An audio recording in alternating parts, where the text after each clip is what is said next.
Now, in this lesson, we're going to take another look at confidence intervals for the mean, but we're going to fill in the details as to how we can do this when we have small samples, or in particular, when the population standard deviation is unknown. In order to use that normal distribution that we learned about in the confidence intervals for the mean in the prior section, the theory states that the population standard deviation must be known, right? So sigma has to be known in order to use that normal distribution. And that's just generally very impractical. I mean, how could you know your population standard deviation if, number one, you don't even know the population mean because that's what you're trying to estimate? So how could you possibly know the population standard deviation? Because the formula for a standard deviation includes the knowledge of the population mean. So it's just not really practical. And at best, we're generally just using estimates for that value anyway. So in reality, what many statisticians do is they substitute the sample standard deviation for the population standard deviation. And that's generally not really a problem as long as you have a large sample. If you've got a small sample, however, then the problem that occurs here, the effects of this problem become more pronounced, and using small samples can lead to very poor results for your confidence interval. So, for this reason, we have another distribution altogether, just a completely different distribution that's used in place of the normal distribution, which is called the student's t-distribution. Now, the student's t-distribution has kind of a unique history. It was created by a statistician by the name of William Seeley Gossett, and he published his results under the name student. And the reasons for this are speculated, but as the story goes, the Guinness Brewing Company tried to hire a statistician to put on their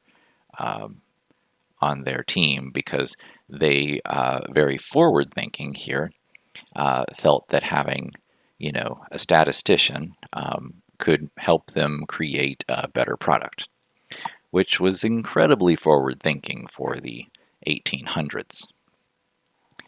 I mean, it wasn't really until the 1980s that the United States automobile industry started accepting the conceptual use of statistics in order to produce better results. But anyway, they hired a statistician right out of college, and what he started to discover is the problem of using small samples. And the work he was doing often yielded the incorrect results because he was using small samples, whereas the statisticians of the day were using larger samples and didn't have this effect. So he, along with the help of other statisticians, collectively developed the student's t-distribution.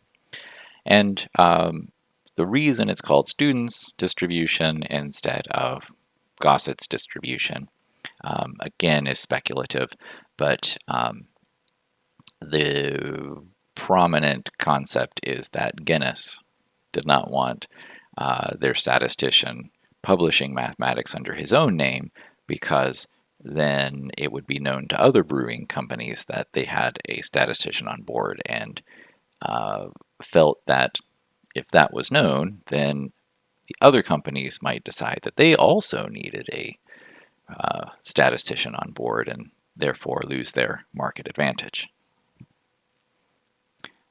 It's not entirely certain as to whether that's the truth or not, but it does make sense and it is a good story. But anyway, let's turn our focus here to the practicality and how we actually use the student's t-distribution, because now it's a much more important distribution than it was, because uh, it was discovered that it not only has practical uses for small samples, but also when the population standard deviation is not known, which is basically always. You can't really know a population standard deviation in most cases. Now, the t-distribution, it's not a single curve. So the normal distribution is just one bell-shaped curve. But the t-distribution is actually a family of different bell-shaped curves, and you pick the bell-shaped curve on a parameter known as the degree of freedom. All right, so the degrees of freedom is known as the number of free choices in a sample. And that's always just going to be one less than the size of our sample, for any of our purposes here. So in general, we can just say the degrees of freedom is just one less than the sample size. And you can kind of think of it like this. Like if you have a classroom of students that are going to come in and sit down in a room that has 30 chairs, and you have 30 students that are going to walk in. Well, the very first student that walks in has a choice of where they want to sit. They have a free choice of chair, so they pick one. Now, there's 29 chairs remaining, so the second student that walks in doesn't have as many choices, but they still have free choice. The second to last person only has a choice between two different chairs, but they still have a free choice. The last person that walks in, however, gets a chair, but they don't get to choose what their chair is. Their chair is chosen for them by what everybody else picked. So the number of free choices in a sample is just one less than the sample size. All right, now the degrees of freedom will determine which one of the many different t-distribution curves that you're going to be working with. And it's important, you have to know that value in order to calculate any probabilities or find inverses. It's notable that when the degrees of freedom is greater than or equal to 30, the t-distribution actually looks very much like a normal distribution, but when it's less than that, the peak is not as high and the tails are a bit wider. So for instance, in this diagram right here, this is our normal distribution. And the other curves here in orange, these are t-distribution curves, but with a small number of, let's say this one right here, let's say this has maybe 15 degrees of freedom. And then this one maybe has 5 degrees of freedom. I'm just, hypothetically speaking. But the fewer degrees of freedom that the sample has, the peak of the distribution isn't quite as high. And the tails of the distribution are a bit wider. So you can tell that there's a pretty big difference here between the height of the peak for 5 degrees of freedom and the normal distribution.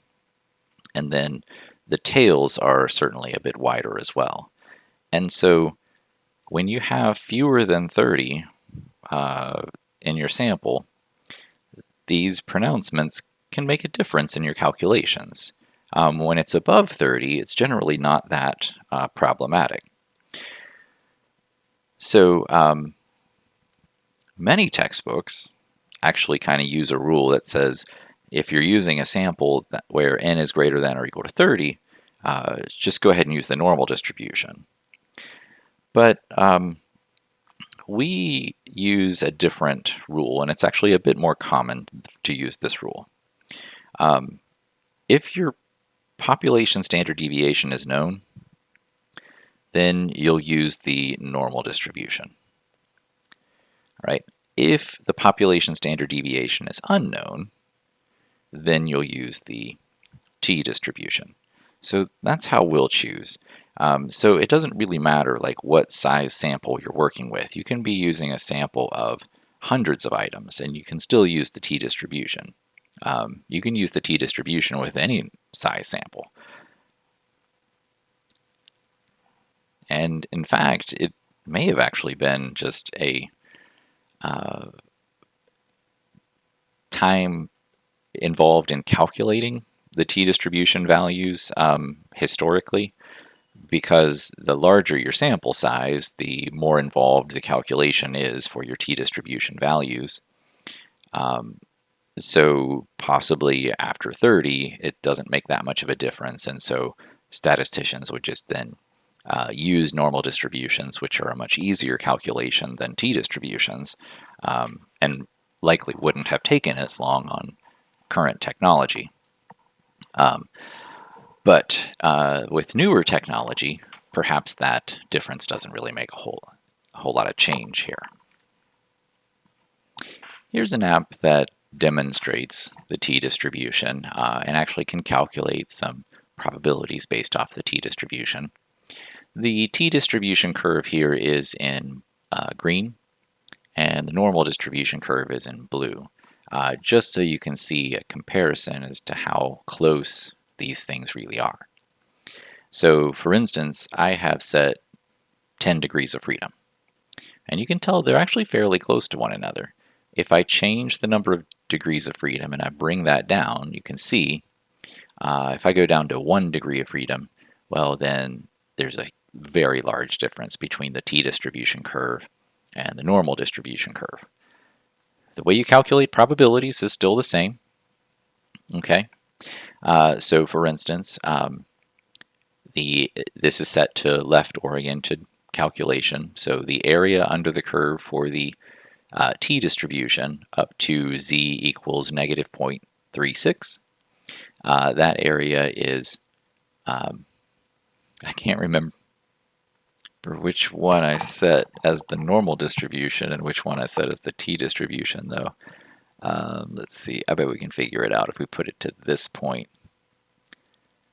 Well, maybe even further down. Okay, so here the t-distribution have to be the larger one. So the t-distribution is the second one.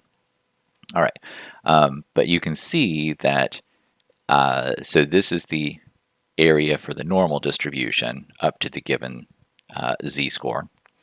And then this is the area under the curve of the t-distribution. So, there's a fairly large difference here.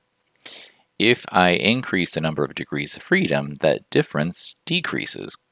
And once you reach about 30, that difference starts to become fairly negligible, right? And the thing is, you can continue increasing the number of degrees of freedom till whenever. I've only set it here. There's a numeric reason 68 is about the largest you can do here, based off of how I'm calculating t-distribution values in the app. But you can continue going on, and the larger number of degrees of freedom will only mean that that particular curve looks more and more like the normal distribution curve. Now, it is important to kind of mention here, these never are exactly the same. All right, so even with the largest amount of degrees of freedom I can use in this app, there's still a bit of a gap, and there always will be. It's just that gap can become so small that it's not really going to be much use in terms of the precision that you're using in your particular computation. But there always is a difference, so it's generally okay to just use the t-distribution whenever you need it, and that would be when the population standard deviation is unknown, and use the normal distribution if you happen to know that population standard deviation. And that's generally how we go about deciding. All right, so then how does the technology that we have work in terms of t-distributions? Well, surprisingly similar to how normal distributions work. In fact, the TI-83 and 84, it's almost identical. So for instance, um, you have three functions available. You have tPDF, tCDF, and inverse T, all available in your TI calculator. tPDF, just like normal PDF, is not something we're going to use in the class. It will draw a nice looking t-distribution curve if that's what you want, and sometimes maybe you want to look at that bell-shaped curve, but generally you want the area under the curve, and that's what tCDF does. This is what is going to calculate the area under the curve, and therefore it is used for probability. I could spell for probabilities.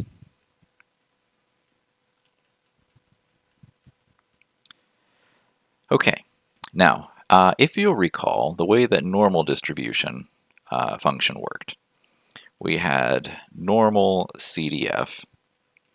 It took up to 4 inputs. There was a lower bound of a shaded region, an upper bound of a shaded region, and then a mean and standard deviation optionally could be provided. And what it would do is it would take these lower and upper bounds and calculate z-scores for those.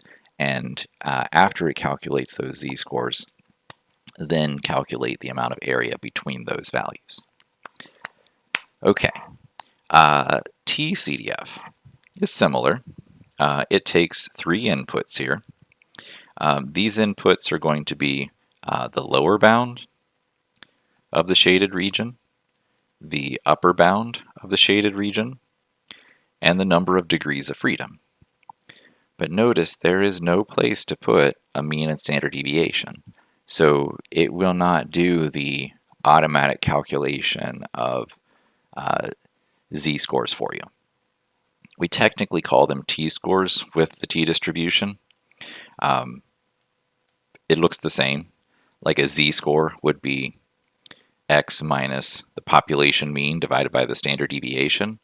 But with t-distributions, there's an equivalent formula. It's just all based off of sampled data because we don't know the value of the population mean, so we use x bar instead. And we don't know the value of the population standard deviation, so we use the sample standard deviation instead. And so this we call a t-score.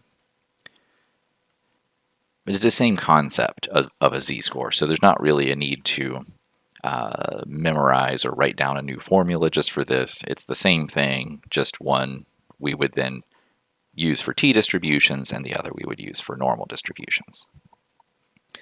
Now, there is an equivalent here also if you're using sampling distributions. So if you're using a sampling distribution for the mean, then you would take x minus x bar divided by s over the square root of your sample size. Exact same formula as what we did with normal distributions. Again, you're just using the standard error, which is going to be the standard deviation divided by the square root of the sample size you're using. But you have to calculate those sorts of things first. And then you plug into this formula because the TI doesn't provide any of those helpful included inputs for those things. Inverse T. Inverse T calculates a T value or T score, which has an area of whatever P your input is here to its left. That's really important because there is no option to change it to right-oriented area or center-oriented area with respect to the inverse T function. In fact, some of you with TI-83s, if it's old enough, you might not even have an inverse T function, in which case you'll probably want to use the stats calculator in place for that calculation because there's no other way you're going to come up with that value. But the TI, it's always left-oriented. And no matter how new your calculator is, it's always left-oriented. So it's just important to understand that difference. So all the little niceties that the TI provides for normal distributions, it leaves us in the dark when it comes to t-distributions. Unfortunately, that's the distribution that we're going to use the most going forward. So we have to understand all the little details of how to do this stuff ourselves instead of relying on the calculator doing all the convenient things for us. Now, for those using the online stats calculator, I'll explain in detail what you need to know as I get into examples later on. It's similar in operation to how you did normal distribution calculations, but I'll show you everything, when we do some examples. So one application that we're going to use t-distributions for will be the creation of confidence intervals when that population standard deviation is unknown. If a small sample is being used, there's one additional criteria. You see, the central limit theorem guarantees that your sampling distribution will form a normal distribution under two conditions. One, if your sample size is large, so if it's bigger than 30, you're guaranteed that the sampling distribution, I guess technically I should say a bell-shaped distribution. It's not necessarily a normal distribution, but it's bell-shaped. If you have a small sample, you need to know that the original population that you're pulling from is normal to begin with, or at least approximately normal in some way, so that the central limit theorem will guarantee that for the small sample, that sampling distribution will be bell-shaped as well. And so we can continue with the theory of small samples with that additional piece. We have to know the original population's approximately normal. If it is, then we're okay to use the t-distribution in order to convert our level of confidence into a critical value. And the way we do that is through a very similar formula for a critical value. You see the critical value formula here for t-distributions looks almost identical to what it was for normal distributions. It's just instead of using inverse t, we use inverse norm, and then you provide it the 1 minus c divided by 2, and remember that is the area in the lower tail of your distribution. So when you have a distribution of data and you're trying to center your level of confidence, whatever you choose that to be, you're trying to center that about the mean.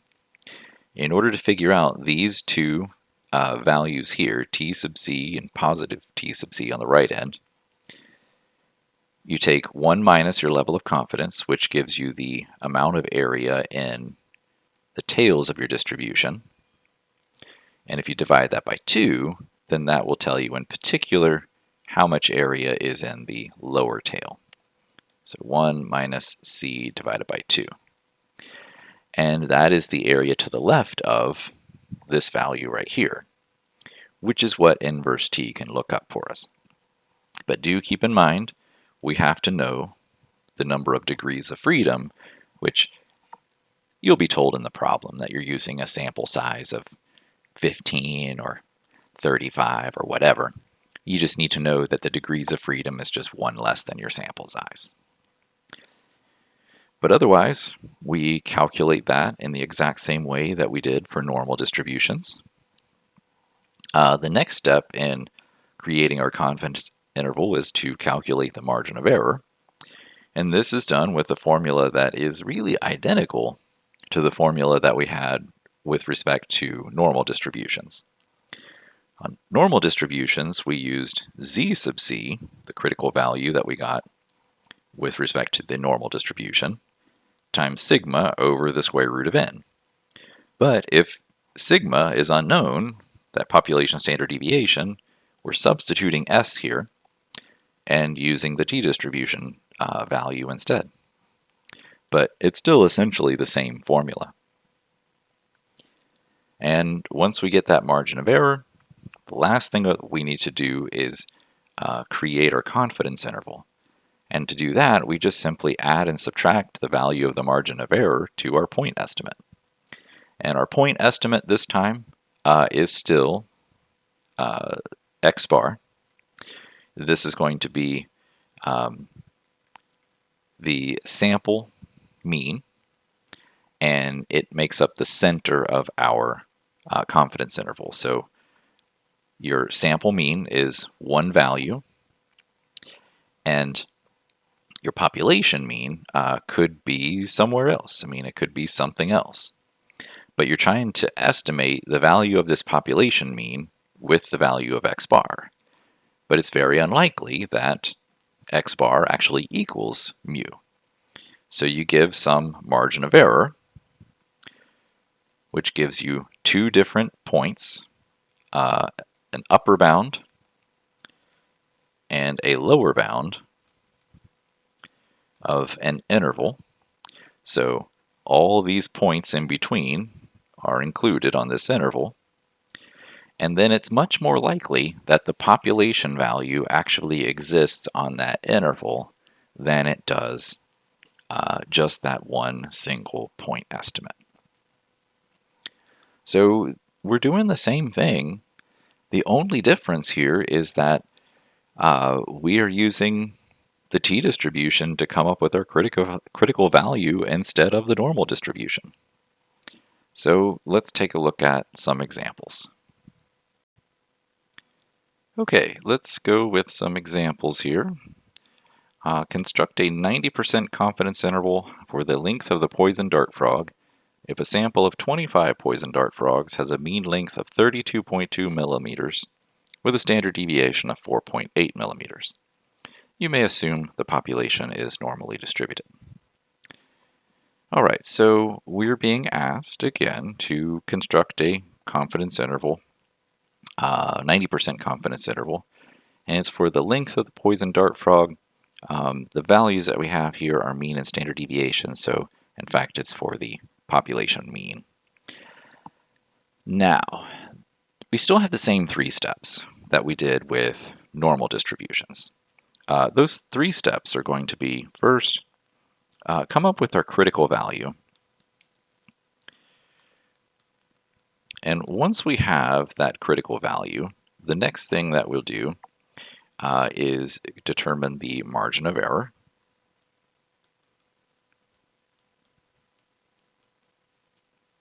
And finally, following that up with calculating the confidence interval itself.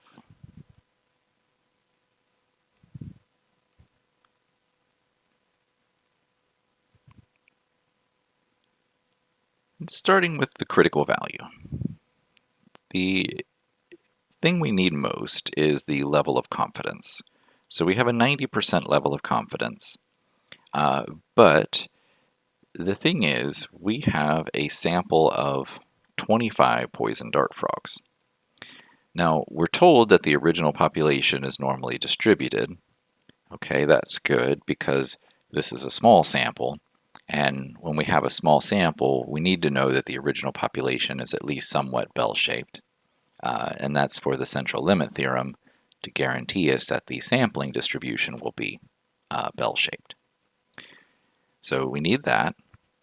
We're also going to need the number of degrees of freedom, because in this case we're going to be using the t-distribution.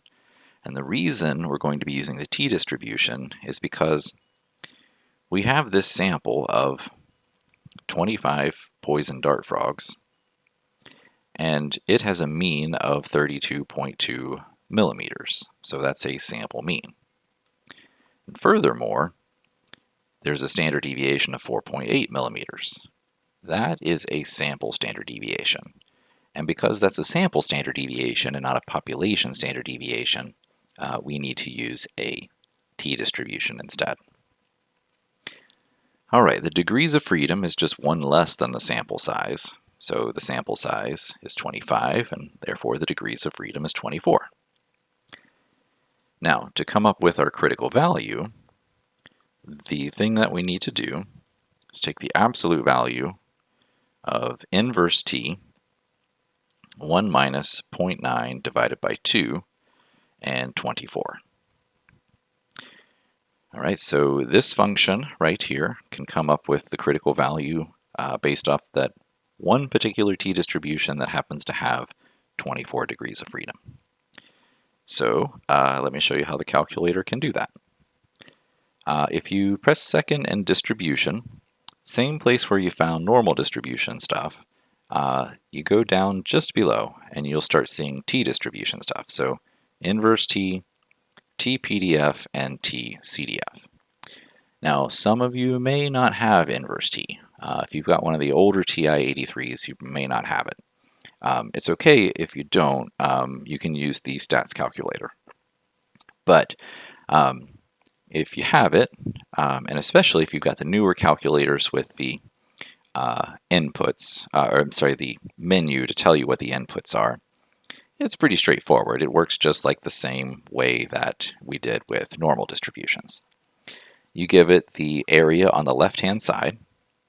So this would be 1 minus 0.9 divided by 2, or you can calculate that in your head. It's 0.05 and just give 0.05. That's fine.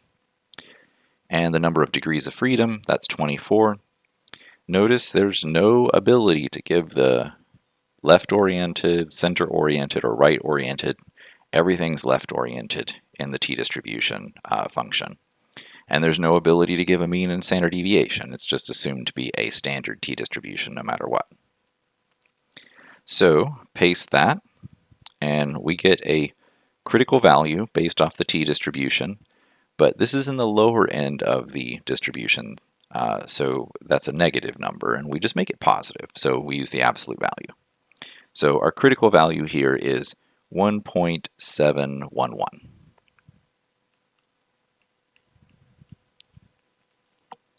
Okay, next up, we need to get our margin of error. The margin of error uses practically the same formula here as it did for normal distributions. We're going to use that critical value we just came up with, multiply it by our standard deviation, divided by the square root of our sample size. And just be careful because this is the sample size and not the degrees of freedom in this case. So it would be 1.711 times a standard deviation of 4.8 over the square root of our sample size, which is 25. All right, and just let the calculator do the work there. 1.711 times 4.8 divided by second and square gives me the square root, and then 25. So 1.64. All right, and then that's now in millimeters. It's in the same units of measure as the mean and standard deviation at this point. And we can just add and subtract that to our point estimate in order to make our confidence interval. So the point estimate is x bar. We add and subtract the margin of error we just came up with. All right, so that would be 32.2 is the sample mean. And then plus or minus, I'm going to take 1.6 here because that is going to be to the same number of decimal places as the mean and standard deviation. So, whoops. So I will do 32.2 minus 1.6 and then 32.2 plus 1.6. So we get 30.6 and 33.8.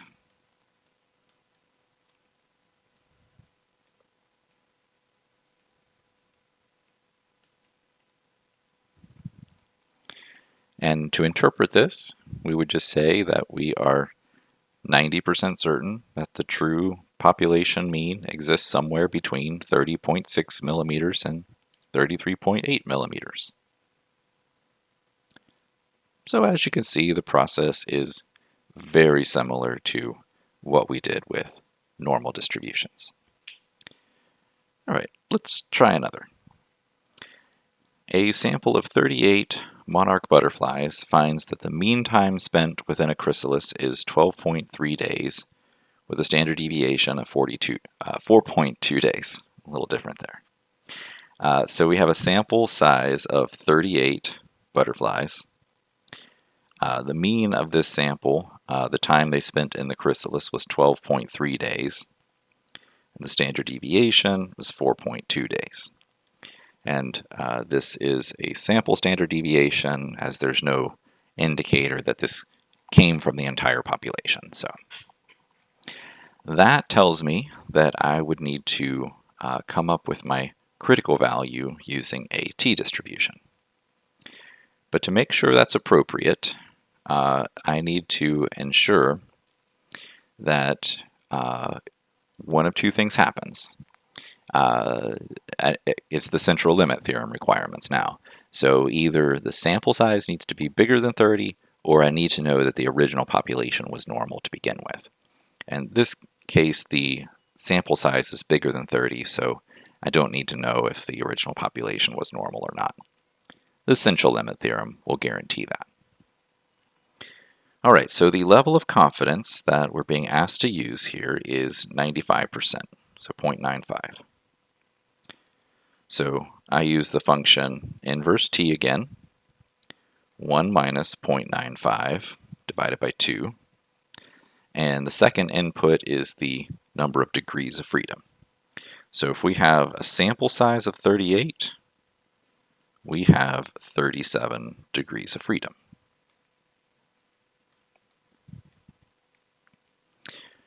Okay, so let's take a look here, see what happens. So I think I'm going to do the 1 minus 0.95 divided by 2 first here. So that's 0.025.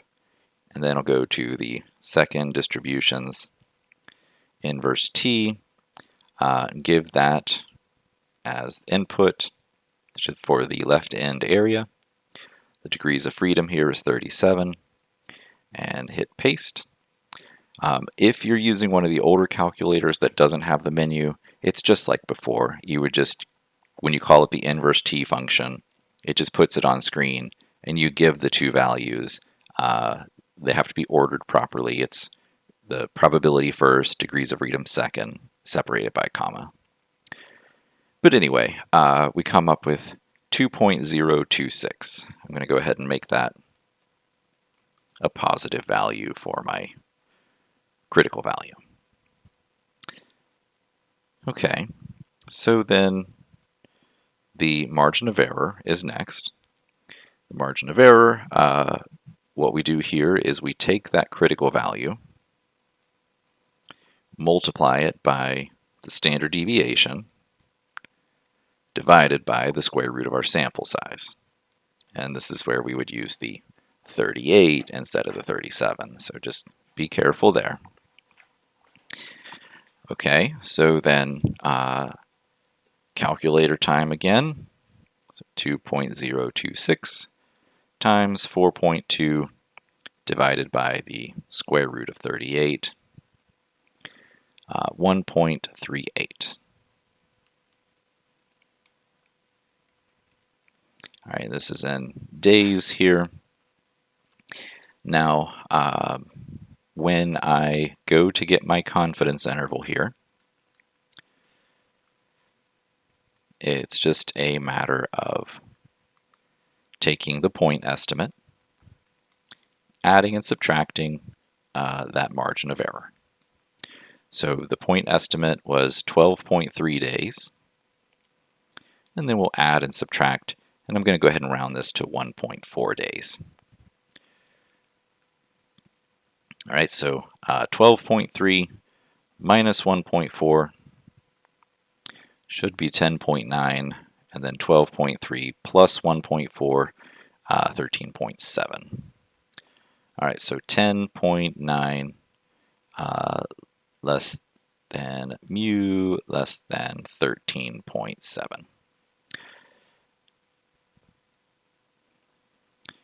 Okay, so again, it's not too bad to come up with the confidence interval. And this process is very similar to the process for when we needed to use the normal distribution instead. Now, one thing that I want to mention here is the differences with respect to choosing the t-distribution over the normal distribution. So here's the thing. The sample size, 38, it's a fairly large sample. In other textbooks, they would say, if you have a large sample, just go ahead and use the normal distribution as opposed to the t-distribution. So anytime you have 30 or more, just go ahead and use the normal distribution is what they would say. I still don't agree with that, and here's why. So if I am using the normal distribution, just for comparison's sake, all right, using the same standard deviation, sample size, but I'm just using normal distributions in order to come up with the, whoops, I need inverse norm, the critical value. Oh, let me try again. All right, leave everything into inverse norm. Great. All right, so I give the area on the left-hand side, which would still be 0.025. Okay, I would still be using standard normal distribution, left-tailed area here. Paste that in, and I would have 1.96 as my critical value, okay, because again, we take the absolute value. Now, 1.96, it's a little bit smaller than 2.026. And the thing is, if I take this number right here and make it smaller, if the 4.2 over the square root of 38 is the same, then a smaller number times, any number that stays the same is going to result in a smaller answer. So that means that this value would decrease, which it does, so let's just verify. All right, so 1.96 times 4.2 divided by the square root of 38. We get 1.335, so 1.34 we'll say. So it's smaller, just like I said that it would, because a smaller number times anything, if you leave that other part the same, the result's going to be smaller. And so this is always going to be the case with the normal distribution versus the t-distribution. The t-distribution critical values are going to be slightly larger than the normal distribution ones. And so what you end up with is a slightly wider confidence interval by using the t-distribution. And that actually should make sense, because here's the thing. We are going from using the normal distribution, which requires the knowledge of the population standard deviation. And that would be an exact value. Like if you have the entire population of data and you calculate the standard deviation, like it's not arguable. Like that is the actual standard deviation that you're looking for. So you have an exact value. And so you're using that in the calculation of a confidence interval. It's going to make your results more precise, which means you're going to have a smaller confidence interval overall. So the width of your confidence interval is going to be smaller because it's more accurate. If you loosen that restriction and instead of using the exact value of the population standard deviation, you use the sample standard deviation in its place, well, that's a looser restriction. And the sample standard deviation isn't necessarily going to be equal to the population standard deviation. So you have to account for that in a way. And to account for that is to increase the width of your confidence interval, which is effectively what the t-distribution is going to do. It's always going to result in a confidence interval that is slightly wider than what you would have gotten using normal distributions. Okay, so just so you can see here, if I take, the point estimate of 12.3 minus 1.34, well, I guess I did it to 1 decimal, so I'll just do this to 1 decimal as well. 1.3, and then 12.3 plus 1.3. All right, if I put this all on a number line, so 12.3 would be at the center, 10.9 is here, maybe, 13.7 is here. Now these other 2 points based off of the normal distribution are 11 and 13.6. So 11 would be like here. 13.6 would be like here. Well, use the right decimal spot there. And here's the thing. This is the confidence interval based off of the t-distribution. But this is the confidence interval based off the normal distribution. It's a slightly smaller interval. You see, the t-distribution one is a bit wider, and that's always going to be the case. And it might not be very much, but it's always going to be wider. Example 3. The femoral lengths of 5 known Tyrannosaurus rex skeletons in centimeters are given below. Assuming the data come from a population that is normally distributed, construct a 90% confidence interval for the mean femoral length of the Tyrannosaurus rex. Okay, so this example was just to kind of show that, like, many problems in the homework set will start you off giving you a mean and a standard deviation and a sample size, and then ask to come up with a confidence interval. But in practice, you're not going to start knowing the mean and standard deviation. You're going to get data to begin with, and you're going to have to calculate these values. So this is just a reminder that you can definitely do that.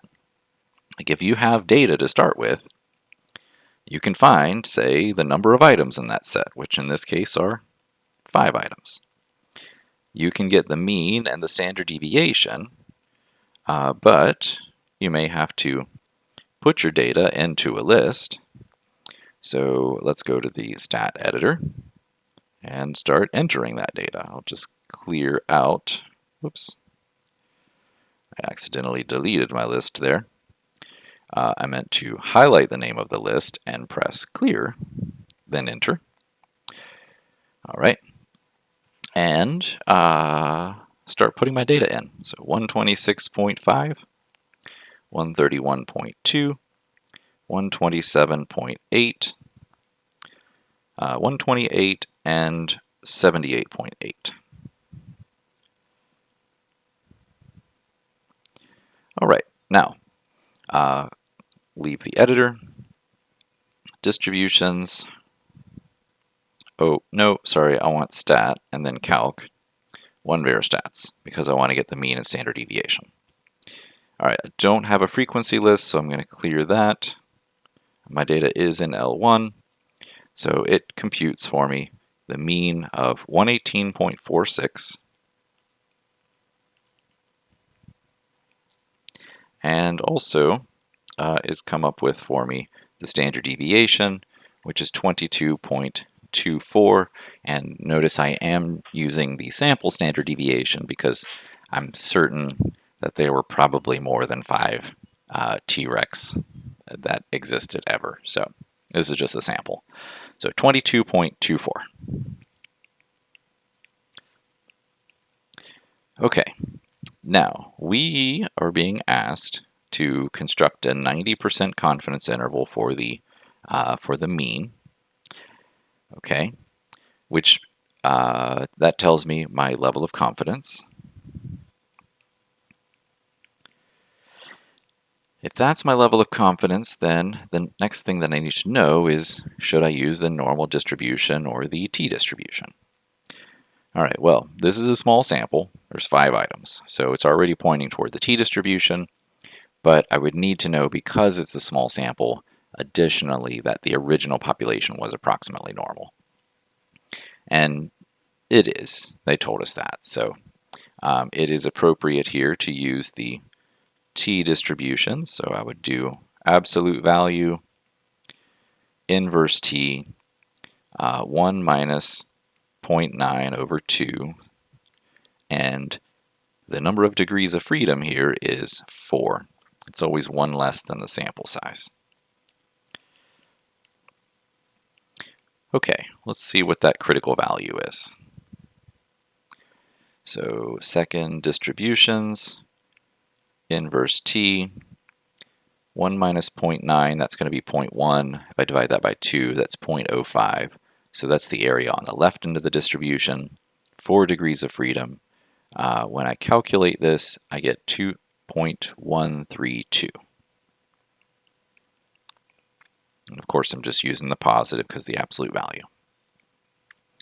That's my critical value. The next thing I need is a margin of error. That margin of error is the critical value multiplied by the standard deviation divided by the square root of our sample size, which is 5.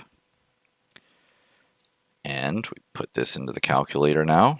2.132 times 22.24 divided by the square root of 5, which is 21.20, and that is in centimeters now. And now that we have that margin of error, we can come up with our confidence interval by taking our point estimate, which is x bar, plus or minus the margin of error we just came up with.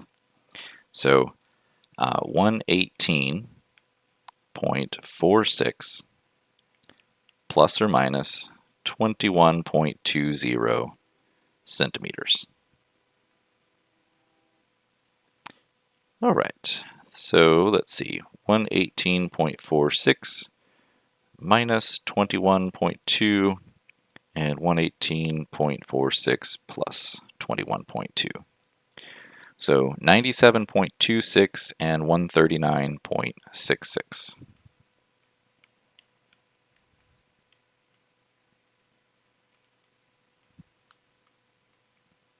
And that's all in centimeters. So this is a pretty wide interval, roughly 97 centimeters to 140 centimeters, but we don't have a lot of data to work with. We only had 5 of the original skeletons to work with, and these things lived like millions and millions of years ago, so I'd say that's pretty impressive that we know it to within 40 centimeters. You know, that's actually not too bad.